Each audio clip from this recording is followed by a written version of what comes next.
Sanders looked better than Dillon. He looked better than Flacco. He looked better than their starting quarterback.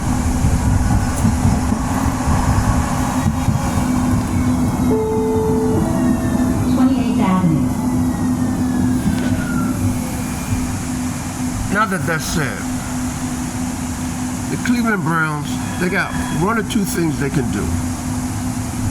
They can start Shedeur Sanders, or they can sit him on the bench, let him be a second or third string quarterback. Third string quarterback is out of the question. Second string quarterback is out of the question. But that's the choice they have. And have him be the second string quarterback receiving that salary for his whole complete years as a Cleveland Brown. Then it's time for negotiations. I said all along he's a $300 million quarterback.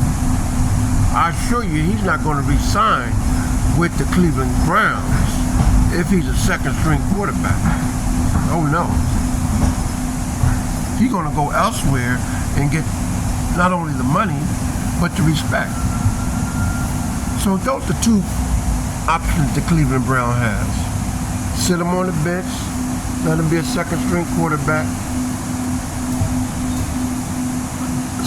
Don't allow him to show his true potential of what he can do and how he's a winner. Or start him as the starting quarterback and let him shine and go deep in the playoffs. That's right, deep in the playoffs. And then turn around and has his contract negotiation over $300 million for 4 years. That's simple. Cleveland Browns being the Cleveland Browns, I noticed they don't like paying African players, even though they want so much from them. Rest in peace, Jim Brown.